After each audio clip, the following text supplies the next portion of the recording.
नमस्कार सबैजनालाई मेरो च्यानल नेपाल अनलाइन सेयर मार्केटमा तपाईलाई स्वागत छ।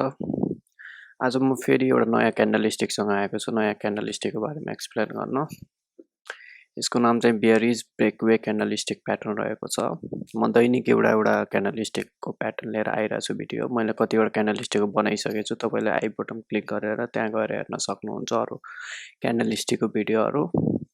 दैनिक एउटा मेरो क्यान्डलस्टिकको भिडियो आउँछ। आज चाहिँ मैले बेयरिश ब्रेकवे क्यान्डलस्टिक प्याटर्नको बारेमा एक्सप्लेन गर्न गइरहेको छु। त्योभन्दा पहिला मैले अलिकति शेयर मार्केटको बारेमा भनिदिएँ। यदि शेयर मार्केटमा तपाईँ एन्ट्री गर्दै हुनुहुन्छ, तपाईँ नयाँ हुनुहुन्छ भने दुईटा कुराहरू त तपाईँ एकदमै जान्नै पर्ने कुराहरू। पहिला त फन्डामेन्टल एनालाइसिस गर्न सिक्नु तपाईँ कम्पनीको। त्यसपछि टेक्निकल एनालाइसिसको बारेमा पनि सिक्नुहोस्। फन्डामेन्टल एनालाइसिसको भिडियो मैले अलरेडी बनाइसकेको छु। आई बटन क्लिक गरेर त्यहाँ देख्न सक्नुहुन्छ। अनि टेक्निकल एनालाइसिसको पनि भिडियोहरू मेरो आइसकेको छ। बोलिन्जर ब्यान्डहरु इन्डिकेटरको बारेमा एक्सप्लेन गरेको छु अनि अरु क्यान्डलस्टिकको बारेमा त्यो पनि हेर्न सक्नुहुन्छ। टेक्निकल एनालाइसिस भनेको अलिकति भास्ट विषय हो। यो भनेको अलि धेरै कुरा यसमा बुझ्नुपर्ने हुन्छ र धेरै कुराहरू हुन्छ। तपाईले टाइम पनि दिनुपर्छ। बल्ल यो तपाई सिक्न सक्नुहुन्छ।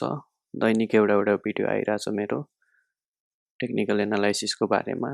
टाइम दिएर तपाईँ हेर्दै जानु सबै भिडियो र अवश्य सुस्तरी सब तपाईले टेक्निकल एनालाइसिस पनि सिक्न सक्नुहुन्छ र बजारमा राम्रो आय गर्न सक्नुहुन्छ। टेक्निकल एनालाइसिस भनेको जसरी पहिलाको प्राइस प्याटर्नलाई रिड गरेर अब नयाँ प्राइस प्याटर्न कसरी आउँछ भन्ने प्रिडिक्ट गर्ने कलालाई नै अब टेक्निकल एनालाइसिस भनिन्छ। तपाईले पहिलाको प्याटर्न हेरेर अब बजारको मुभमेन्ट माथि जान्छ कि तल जान्छ भन्ने तपाईले गेस गर्न सक्नुहुन्छ, अनुमान गर्न सक्नुहुन्छ। त्यही हो टेक्निकल एनालाइसिस। बजारमा तपाईँ इन्भेस्ट गर्दै हुनुहुन्छ, तपाईले चार्ट प्याटर्न राम्ररी रिड गर्न सक्नुभयो, अब बजार माथि जान्छ, अब बजार तल जान्छ भन्ने कुरा तपाईँ राम्ररी रिड गर्न सक्नुभयो भने राम्रो आय गर्न सक्नुहुन्छ। यो क्यान्डलस्टिकको पनि त्यही काम हो। यसले इन्डिकेट गर्छ अब आजको क्यान्डलस्टिक प्याटर्नले तपाईले इन्डिकेट गर्छ अब भोलि बजार माथि जान्छ अथवा तल जान्छ। त्यो कुराहरू तपाईले सिक्न सक्नुभयो भने अब यो ठाउँमा बजार मेन समस्या भनेको अब सर्ट टर्म अब सानो समयको स्विङ ट्रेडिङ गर्दाखेरि अब एउटा स्विङमा ट्रेडिङ गर्दाखेरि अब कुन ठाउँमा बजारको यो लोएस्ट बिन्दु हो, यो लोएस्ट बिन्दु पुगिसकेपछि म बाई गरेपछि यो हाईएस्ट पिकमा पुगेर सेल गरेपछि मात्र राम्रो इन्कम हुन सक्छ। अब त्यो लोएस्ट बिन्दु कुन हो, कुन ठाउँबाट गएर बजार रिभर्स हुन्छ त्यो कुरा थाहा हुनु पर्यो। अब त्यो क्यान्डलस्टिकले इन्डिकेट गर्छ अब यो ठाउँबाट बजार रिभर्स हुनेवाला छ भने यहाँबाट तपाईले बाई गर्न सक्नुहुन्छ। र अब पिकमा पुगिसकेपछि तपाईले कुनै इन्डिकेटरको नलेज छ, तपाईले सबै यो इन्डिकेटरको नलेज छ, यो क्यान्डलस्टिकको नलेज छ भने अब बजार पिकमा पुगिसक्यो यहाँबाट रिभर्स लिने चान्स छ तपाईले थाहा हुन्छ, प्रेडिक्ट गर्न सक्नुहुन्छ र यो ठाउँमा तपाईले सेल गरेर बजारबाट निस्किन सक्नुहुन्छ र प्रफिट बुक गर्न सक्नुहुन्छ। यही यो टेक्निकल एनालाइसिस। ल म भिडियो अगाडि बढाउँछु।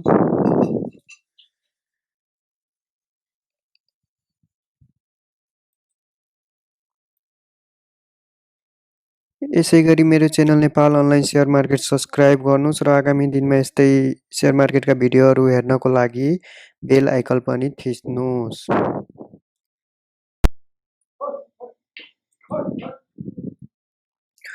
अब यो बेयरिश ब्रेकवे क्यान्डलस्टिक कसरी बन्छ त्यो म भन्न गइरहेको छु।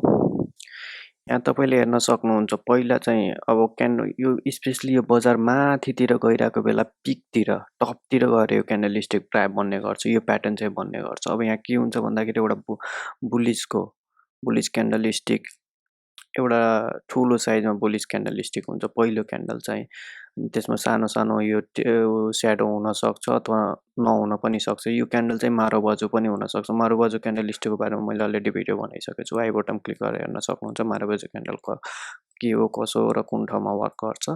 यो क्यान्डल चाहिँ मारुबोजु पनि हुन सक्छ अथवा अलिअलि सानो सानो स्याडो भएको पनि हुन सक्छ। यो पछि जुन यो सेकेन्ड क्यान्डल छ यसको ओपनिङ यसको हाईको माथि हुनु पर्यो। यो हाई छ, यो हाईको माथि हुनु पर्यो अनि यहाँ the second candle should be full gap up open, full gap up. यो ग्याप मजाले हुनु पर्यो र यसको हाई भन्दा यसको लो चाहिँ माथि हुनु पर्यो, यहाँ हुनु पर्यो र यसको अब सेकेन्डको भयो। अब थर्ड क्यान्डलस्टिक चाहिँ यसको हाईको भन्दा माथि यसको हाई हुनु पर्यो। यो हाई भयो नि, यो हाई भन्दा यो हाई अलिकति माथि हुनु पर्यो। थर्ड क्यान्डलस्टिकमा यस्तै यो भन्दा अलिकति यसको हाई माथि हुनु पर्यो र यो फिफ्थ क्यान्डलमा अब तपाईँ हेर्न सक्नुहुन्छ योबाट ठ्याक्कै यो लेभलबाट तल आउनु पर्यो र यो चाहिँ जुन यो ग्याप छ नि यसलाई पुरै कभर गर्नु पर्यो, यो रातो क्यान्डलस्टिक बेरिस क्यान्डलस्टिकले कभर गर्नु पर्यो र अलिकति तल जानु पर्यो। यो फर्मेट चाहिँ सम्झिनुहोस् तपाईँ, यो कसरी क्रिएट हुन्छ र यो तपाईँले बजारमा हेर्नुभयो भने यो प्याटर्न तपाईँले निर्णय गर्न सक्नुहुन्छ। अब बजार माथि जान्छ तल जान्छ, बाई गर्ने सेल गर्ने कुराहरू तपाईँले निर्णय गर्न सक्नुहुन्छ। The first 4 candlestick low should be in the ascending order, यसको लो चाहिँ एसेन्डिङ अर्डरमा यसरी हुन्छ। अनि यो दुईटा कुरा पनि नोट गर्नु, यो र यो क्यान्डल चाहिँ मारुबोजु पनि हुनसक्छ। यो बेरिस क्यान्डल अनि यो चाहिँ बुलिस क्यान्डल मारुबोजु पनि हुनसक्छ। तपाईँले चिन्नुभयो क्यान्डलस्टिक कसरी यो बन्छ भनेर, यसको स्ट्रक्चरको बारेमा। अब यो काम कसरी गर्छ त्यो कुराहरू हेरौँ। जसरी यो बजार हो, बजारको अब यो ट्रेन्ड माथि, यो प्रायः यो माथि ट्रेन्ड पिकतिर पुगिसकेपछि यो क्यान्डलस्टिकको फर्मेट आउन गर्छ। यहाँ तपाईँले देख्न सक्नुहुन्छ जुन क्यान्डलस्टिक च्याट प्याटर्नको कुरा गर्दैछु यही हो, यति हो, तपाईँले चिन्न सक्नुहुन्छ। यहाँ यो बजार माथि माथि ट्रेन्डमा गइरहेछ, माथि माथि ट्रेन्डमा गइरहेछ र अचानक यस्तो फर्म भयो र यो प्याटर्न फर्म भयो। यो प्याटर्न फर्म भएपछि तपाईँले के बुझ्न सक्नुहुन्छ, अब बजार चाहिँ रिभर्सल लिन्छ। अब यो ठाउँमा मैले सेल गरिदिउँ, सेल गरेर बजारबाट निस्कौँ र प्रफिट बुक गरौँ भन्ने कुरा तपाईँले बुझ्न सक्नुहुन्छ। यस्तो धेरै प्याटर्नहरू छ, तपाईँ यदि सबै प्याटर्नलाई चिन्न सक्नुभयो, नाम सम्झिन सक्नुभयो र बजारमा चिन्न सक्नुभयो भने तपाईँले लसबाट बच्न सक्नुहुन्छ, तपाईँ राम्रो प्रफिट गर्न सक्नुहुन्छ। यो प्याटर्न तपाईँ अब सम्झिनुहोस्, यो प्याटर्न जहिले पनि अब बजार कहीँ पिकमा गइरहेछ र यो प्याटर्न देख्नुभयो भने तपाईँ सम्झिनुहोस् अब बजार चाहिँ तल जान्छ। अब यसमा नोट पर्ने कुरा के छ भन्दाखेरि अब भोल्युम, मैले यो क्यान्डलस्टिकहरूको भोल्युम बनाएँ भने यो बेरिस ब्रेकवे च्याट प्याटर्नको मात्र यो भोल्युम मैले देखाएको छु। अब भोल्युम यो चारवटा क्यान्डलको 1 2 3 4 यो क्यान्डलको यो चारवटा भयो, यो तलमाथि जति भयो नि केही फरक परेन। र तर यो बेरिस जुन छ नि, यो बेरिस क्यान्डलस्टिकको यो भोल्युम चाहिँ यो चारैवटा भन्दा हाई हुनु पर्यो। यो चारवटा पहिलाको क्यान्डलस्टिक छ नि, यो बुलिस क्यान्डलस्टिक, यसको भोल्युम भन्दा यो बेरिसको भोल्युम चाहिँ हाई हुनु पर्यो, हाई। हेर्नुभएको चाहिँ यहाँ हाई छ, यो कुरा चाहिँ नोट गर्नुहोस्। हाई आयो भने अब बजार तल नै जान्छ भन्ने कुरा बुझ्न सक्नुहुन्छ। यसरी तपाईँले आइडेन्टिफाई गर्न सक्नुहुन्छ बजारको मोमेन्टम। हस् त, मेरो भिडियो वाच गरिदिएकोमा। अब यस्तै दैनिक क्यान्डलस्टिकको भिडियो हेर्न चाहनुहुन्छ भने मेरो च्यानल चाहिँ सब्सक्राइब गर्नुहोस्, लाइक बटन पनि थिच्नुहोस् र बेल बटन पनि थिच्नुहोस्। धन्यवाद।